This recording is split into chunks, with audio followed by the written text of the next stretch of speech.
And I want to begin tonight by doing the reading. I picked the reading from my morning meditation book, which is called Meditations with Native American Elders. I love this book. It's written by Native American Indians in recovery. And I kind of picked the reading from June the 25th because it kind of fits into our topic for tonight.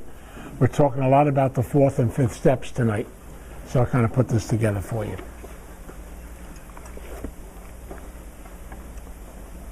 We are called to become hollow bones for our people and for anyone else we can help. And we are not supposed to seek power for our personal use and honor. In order for us to use our power well, we must become a hollow bone. We must prepare ourselves to become a channel. Our channel must be clean before we can use our power well. We must be free of resentment, guilt, shame, anger, self-pity, and fear. If these things are in us, we cannot be hollow bones. These things block us from our power. The cleaner we are, the more power we move. We must become a hollow bone so the Creator can use us to do what He wants us to do. My Creator, remove from me today all resentment, anger, fear, guilt, and selfishness. Do not let my weaknesses stand in the way of my usefulness to you. Make me a hollow bone so your power can flow through me. I really kind of enjoyed that reading today because it really talks a lot about the fourth and fifth step, because I've learned something in this program. If we don't allow ourselves to be clean emotionally and be able to clean the stuff out, I really believe that when we're able to do that and do it in a positive way, then we get in touch with the power that God has to flow through us. They use the term a hollow bone. It simply means that deep down inside, it'd be clean enough so stuff can get through, the power can get through. And that's why it's so important. And I really believe in the concept because a long time ago, just throw it anywhere.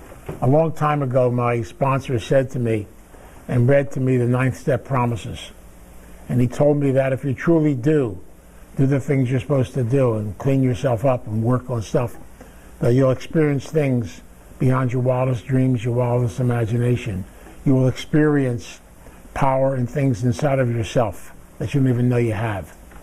And I thought he was a little nuts when he told me that. But I realized today he wasn't. Because I realized over and over again that so many of us have kind of kept our power down because we never really understood these 2 steps.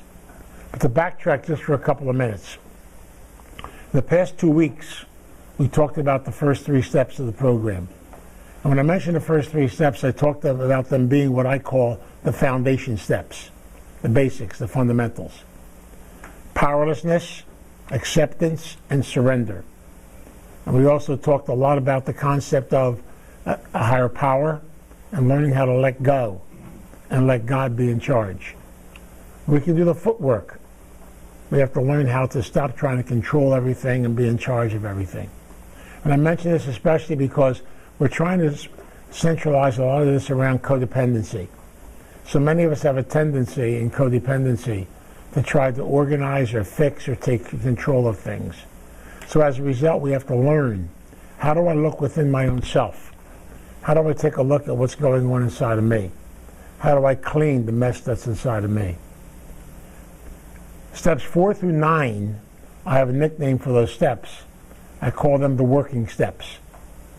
What I love so much about the way the steps are set up, especially those steps, they are a formula that will actually give you the whole foundation for how to look at yourself and find out who you are.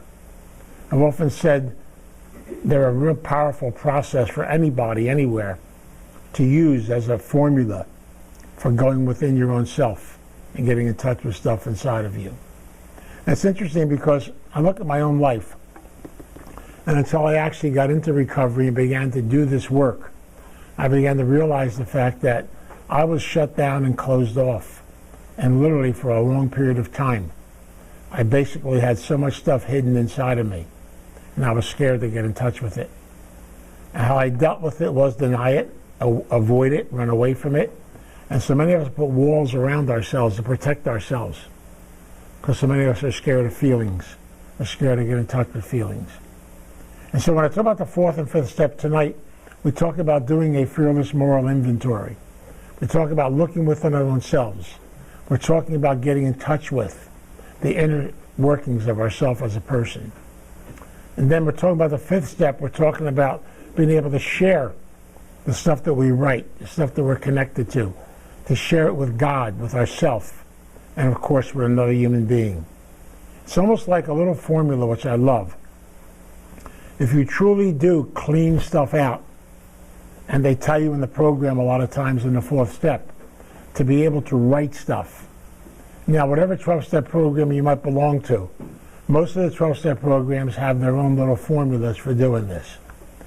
NA and AA have different booklets they can use, formats they can follow. CODA has a format it can follow. ACOA has their own book they use to take you through this process.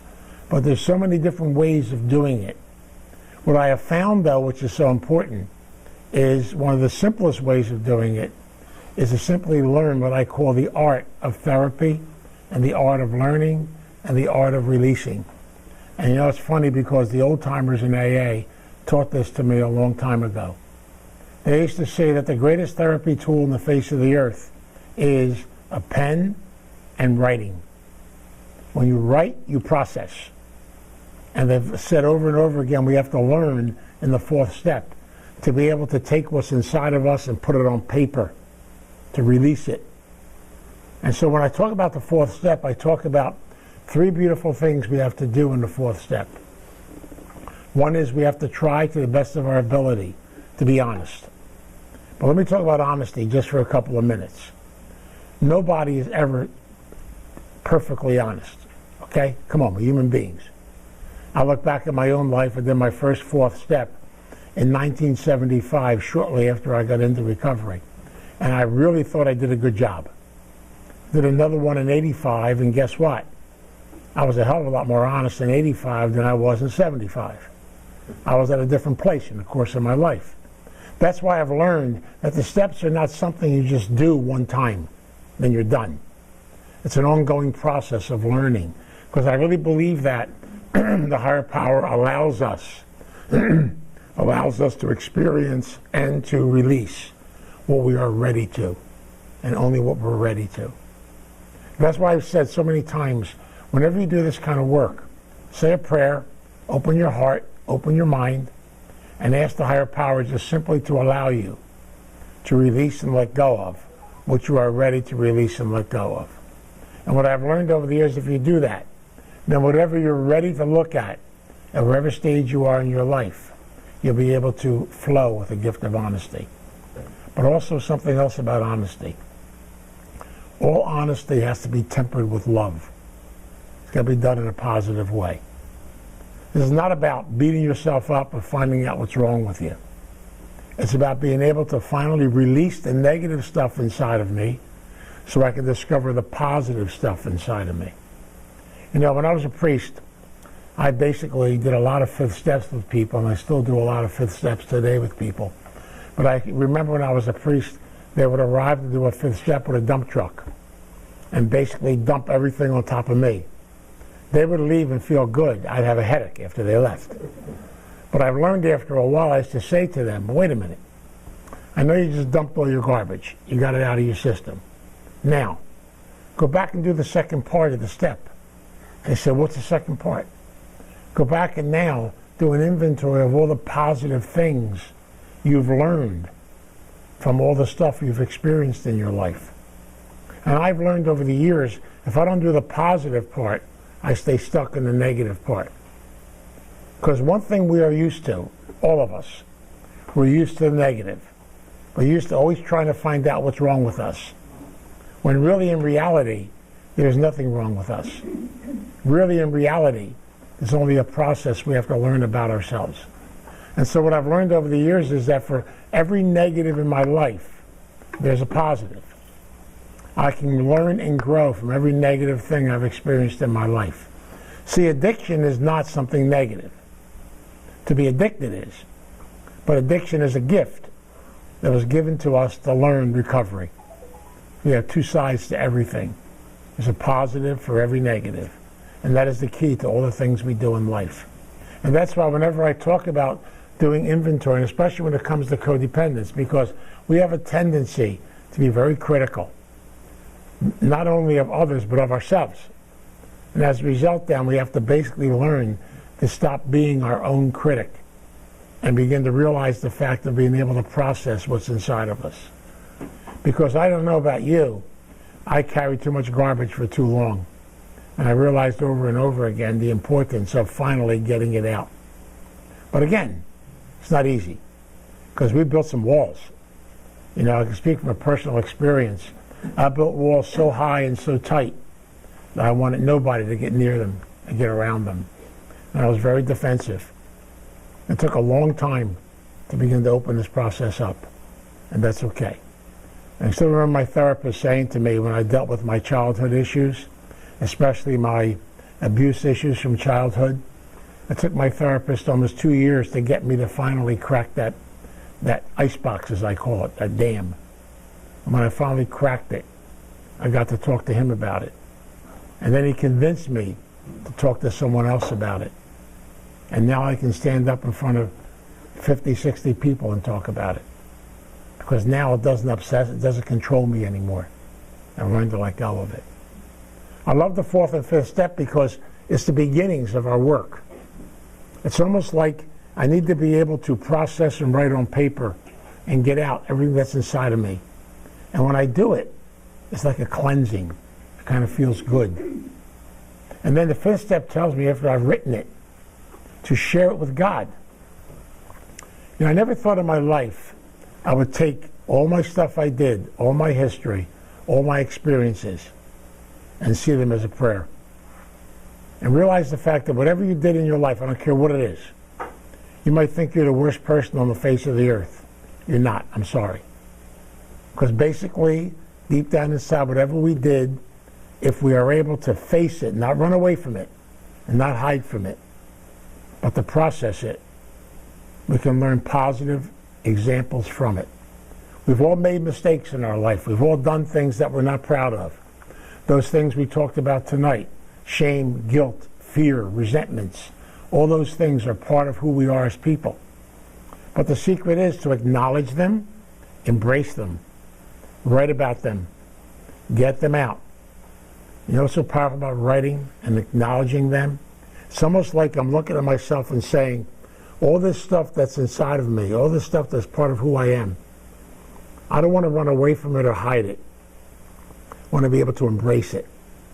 And once I'm able to actually accept it and embrace it, I can then transfer it into something positive. I can learn from it. It's almost like that old concept I told you so many times when I've given lectures. And I use it, my fertilizer principle, that from our crap and from our craziness, comes our growth, comes the positive things in our life. So from all the garbage inside of us, it can be processed into good, healthy fertilizer for growth. Look at it in a positive way. One of the biggest mistakes that many of us make in doing a fourth and fifth step is, I want to use it as a chance to dump everything, get rid of everything. When in reality, you can't get rid of everything.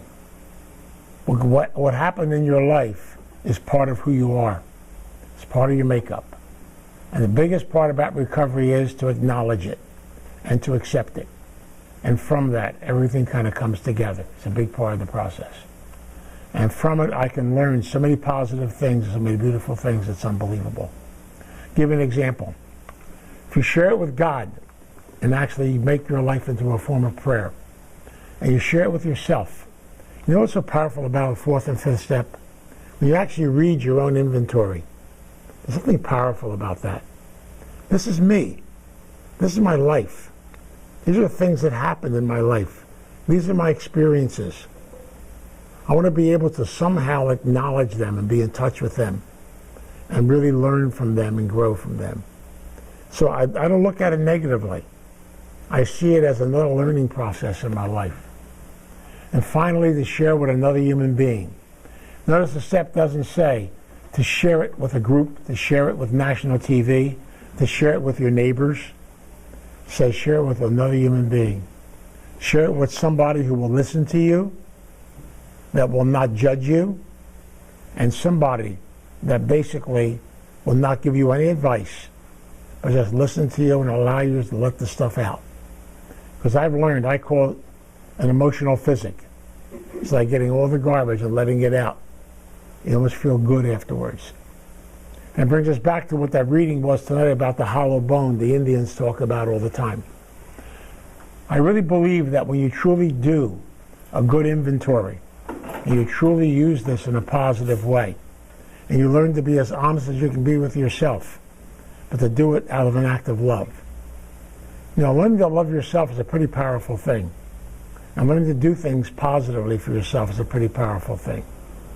The second thing is to do it as an act of humility. What I find so powerful about a fourth and fifth step is it's extremely humbling, because it means you really have to look at yourself and the humanness of yourself. You have to learn how to forgive yourself. I think so many times in our life we are the hardest on ourselves. We have to learn how to forgive ourselves and heal ourselves. And that's why the 3 H's, as I call them, honesty, humility, and healing, all come together in the fourth and fifth step. It's a great healing step. It's a process that opens doors for us in so many different ways. I'll give you an example. My sponsors, I told you before, told me a long time ago about the 9th step promises. And I didn't know what he was talking about when he told me. But now I'm beginning to realize it. The more I keep myself clean on the inside, the more I keep stuff coming out, the more I keep away from secrets, the more I'm discovering things that I can do I never thought I could do before.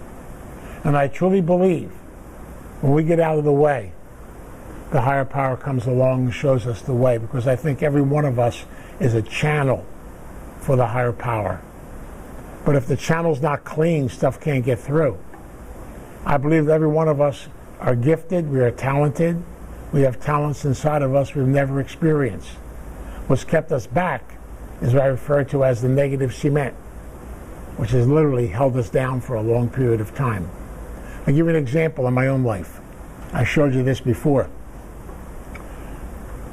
Back in the 80s, I used to give lectures over at Malvern Institute, the rehab, over in Philadelphia. And basically, they used to do a community lecture at nighttime. And I remember one night I was there, and I was sitting in the cafeteria after the lecture, and I was sitting talking to a young lady named Annie. And Annie and I were just having a cup of coffee, we were just talking. And Annie, I said to Annie, you know, I'm really getting frustrated. She said, why? Well, everybody's been bugging me to write a book. I don't know how to write a book. I've never done it before. But everybody stays on my backside trying to get me to write a book. And so I said to Annie, one of these days I'm going to ask somebody to tape my lectures, take them home, transcribe them on a computer. So this way I'll be able to have something to work with. Annie looked me right in the eye and she said, no problem, Vince, I did it already. I said, well, what are you talking about? I've been coming to your lectures for 2 years. I tape them, go home, and I type them on my computer so I can learn them.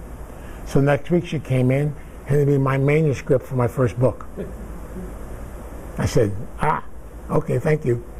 I got a hold of somebody to help me edit it and put it together.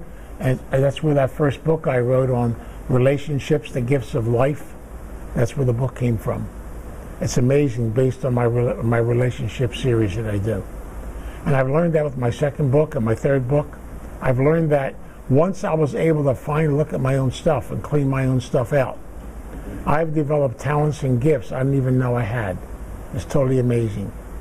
I tell people all the time, if you had known me back when I was a young priest, I'm going back now a number of years to when I was 26 years old. I really was at one time.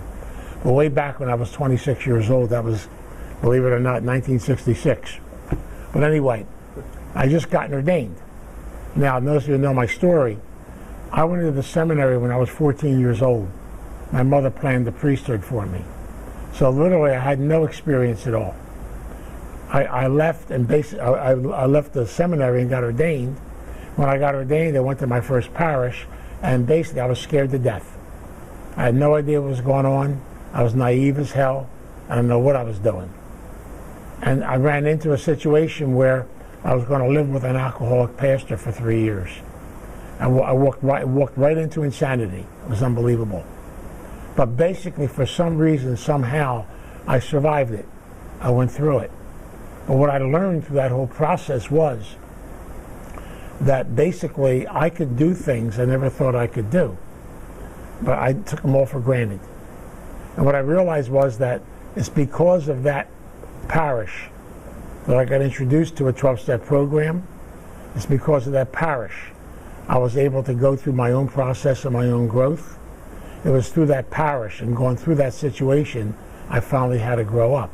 But I smile and laugh about it because if you had known me back in 1966, you probably would not want to know me. I was pretty rigid, I was pretty uptight.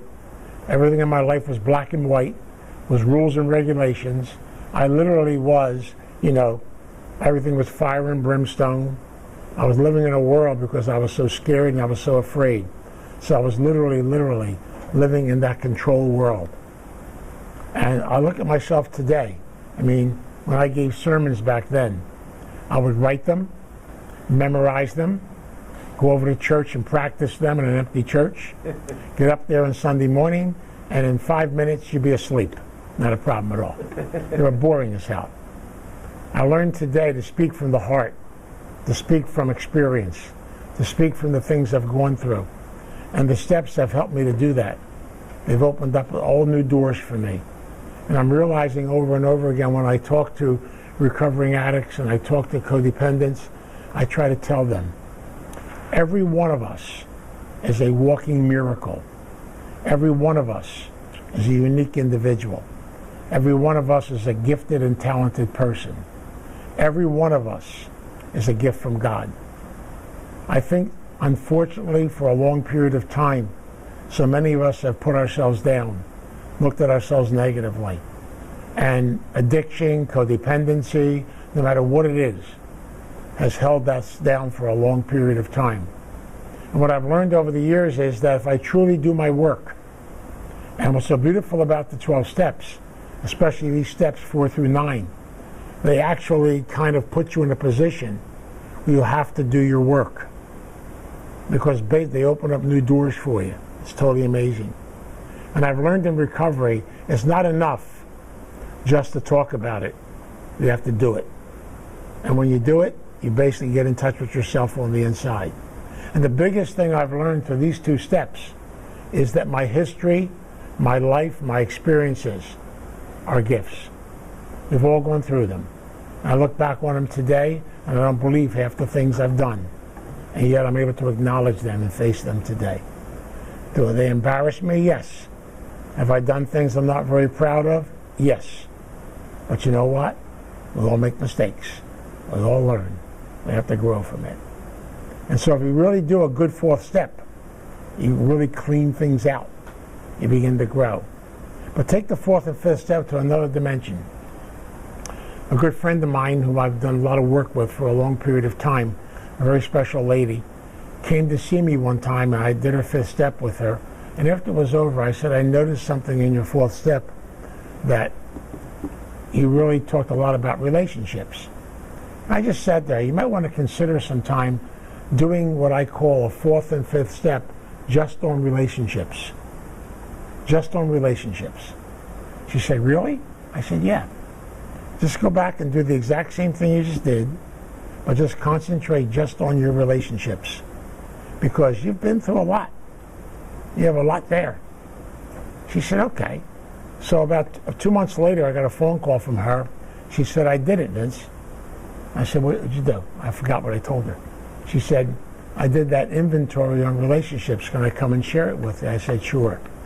Well, she shared with me for almost an hour and a half. She had so much stuff.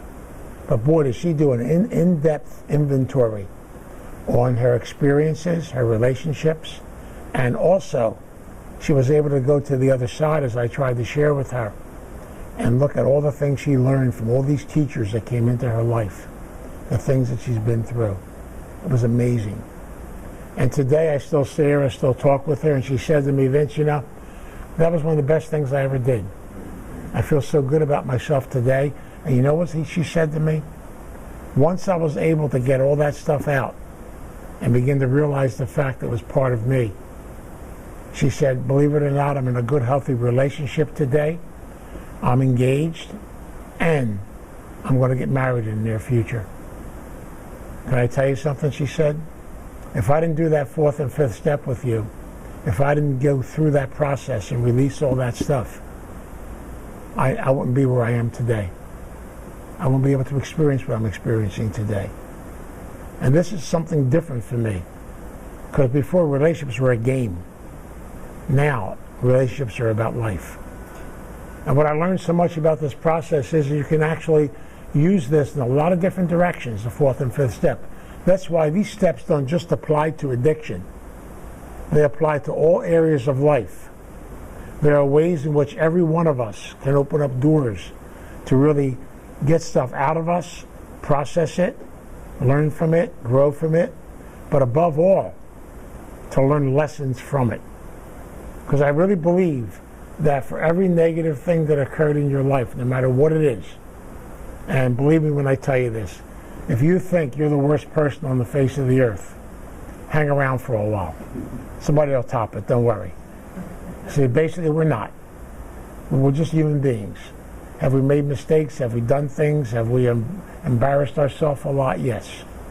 But the thing is, if I can get honest, get humble, go through healing, I can learn a lot about myself. I can clean the inside out. And I then become a channel for the higher power. I believe we carry messages to other people by the way we live our life. We carry messages through who we really are. And people know if you're for real or not. It's totally amazing. When you're around them, you can feel the energy in them. You can stay connected with it. That's why it's so powerful and so beautiful. Some of the greatest messages that we carry to other people are just by living our life the way we live it, by just being who we are. And we realize the fact that all of us have gone through so much in life. That's why my favorite saying in the program, which I love, is experience, strength, and hope. Every experience, if we're able to look at it and process it, will one day become our strength. We learn something from everything. Every person that comes into your life is your teacher. That's why they come into your life. Even all the negative ones, they're still teachers. Do I have enough strength? Do I have enough guts? Do I have the courage to be able to face them, learn from them, and grow from them? Or do I just want to dump them?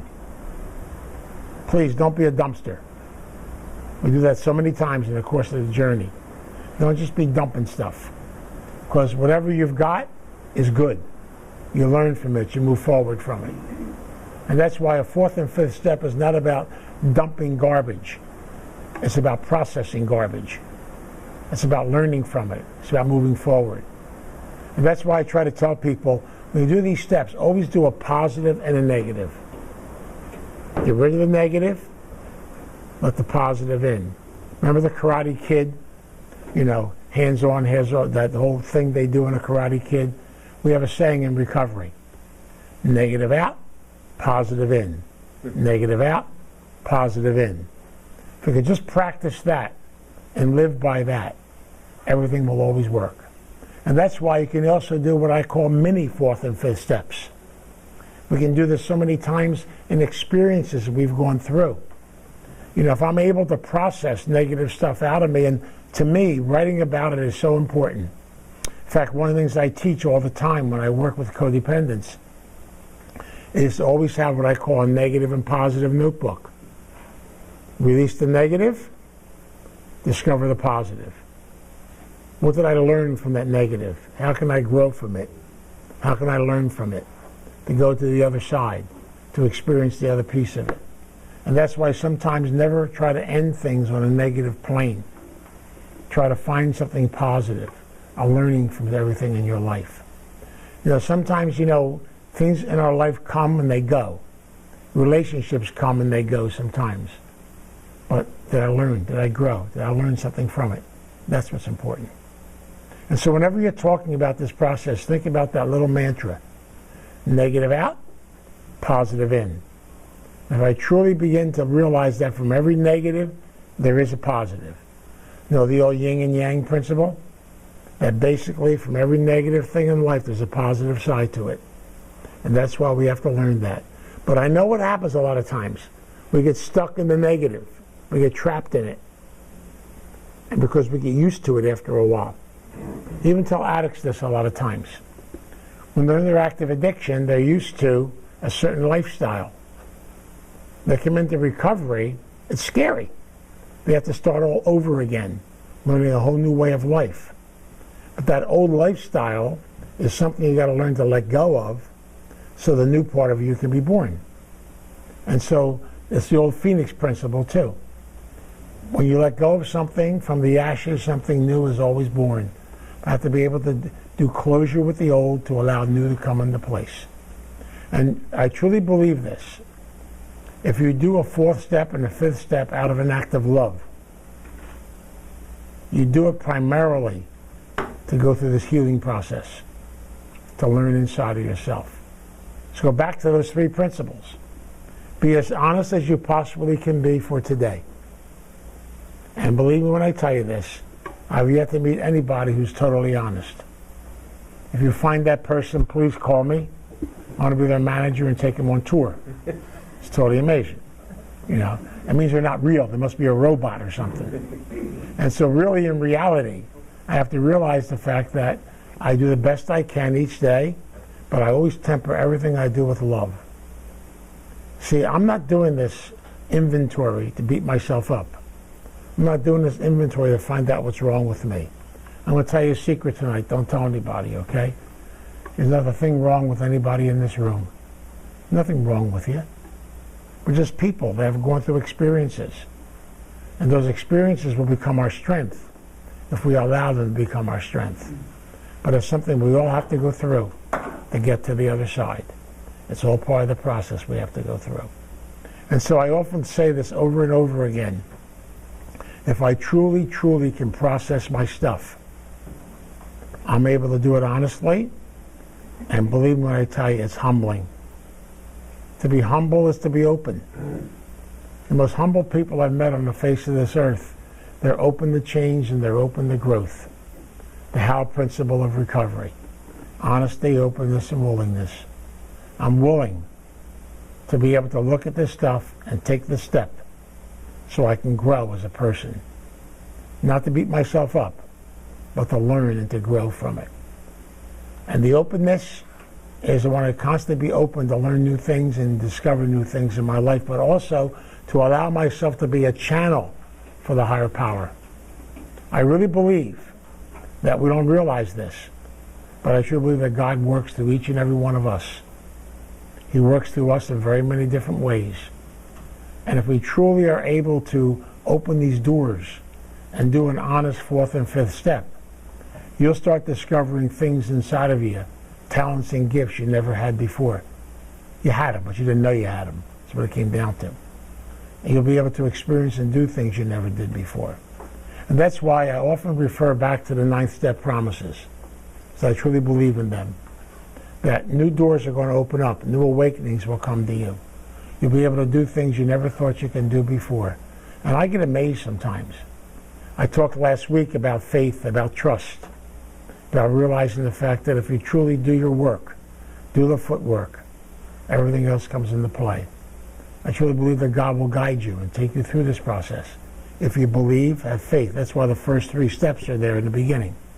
They give us the foundation of faith, a foundation of trust. Then I can take the time to begin to work on myself. I've said this so many times when it comes to the journey of life. Is it hard work? Yeah. Is it easy work? No. Is it rewarding work? Yes. You know, I think back on my own journey, and I can joke about this today. I spent a lot of money on therapy. Probably if I had all that money back today, I'd be in pretty good shape. But you know what? I honestly can say this. It's probably the greatest investment I ever made in my life. It was an investment in me learning about me and growing. I don't want the money back. I like the results of it. And I don't want to stop doing it either. But I truly believe that you're never done. is a process of everything in life. So to me, I look at it as an adventure. See, a fourth and fifth step, try not to look at it negatively. Look at it as an adventure. You're finally going to take an honest look at yourself on the inside. You're finally going to begin that cleansing process of letting stuff out. And by writing it and putting it on paper, it flows right out of you. It's just totally amazing when you come down to it. And you have to realize the fact that fourth and fifth steps are ongoing processes we can use in life. I've done it with another couple, who were going through a real bad situation in their life. And I told them, I made them sit in two separate rooms. I had them both do an inventory of their relationship. I had him do an inventory of their relationship, how they looked at the whole thing. Then I told them, take a minute and pray, and then read it over, and then come back together and we're going to share it. You know what they told me? It's the first time in their life they truly, honestly communicated to each other. They finally, honestly communicated to each other. And they learned for the first time to be open with each other. And they learned from one another. It was amazing. Because sometimes, we walk on eggs around people. We're afraid to say certain things. We're afraid that, they're going to think bad of us. Don't worry about it. Do the best you can. Be as honest as you can be. Be humble. Be open to learn. Be open to grow. And also realize the fact that everything is about healing. Making peace with the past. And that's why when I do these two steps, I look at them, I see them as a real strong foundation for the next part of the recovery process, which is step 6 and 7. Get in touch with our defects of character, our shortcomings, and humbly ask God to remove them. If not remove them, learn to live with them. I have a lot of love for the 6th and 7th steps, because I truly believe I see them as the cornerstones of recovery. It's sad sometimes. A lot of people do the first 5 steps in the program and they stop. Don't stop, because the best is yet to come. Because the 6th and 7th steps, I really believe, are the cornerstone steps to turn the corner to the whole process of life. They're very powerful and very beautiful. My friend of mine calls them the itsy bitsy steps. The itsy bitsy spider. So the whole concept of it. But he says, what's so beautiful about them? They actually sneak up on you. And they open up doors. They get you in touch with your handicaps.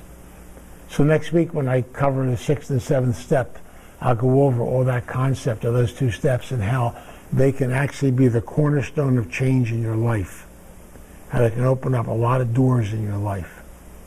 And that's why it's important to take this process we talk about tonight and all the steps. They're a way of life. That's what they are. I said back in the beginning, there are 12 simple principles that will teach you self-love, self-awareness, self-discovery, beautiful sense of yourself as a person. And they work. And I can say this honestly tonight, or any night, I don't care when. You're looking at somebody up here who studied theology for a lot of years. I have degrees after my name. If you want to stop in my office, you can check them out. They're in Latin. I have no idea what they say, if they look good. I learned nothing about life, nothing about spirituality, until I got connected to the 12 steps. I consider the 12 steps, for me, one of the greatest gifts God has ever given me. Because I truly believe they have changed my life completely. And they've opened up doors to places and things I never thought would open up in my life. I still can't believe I'm doing half the things I'm doing today as a result of it. It's just amazing. You come right down to it.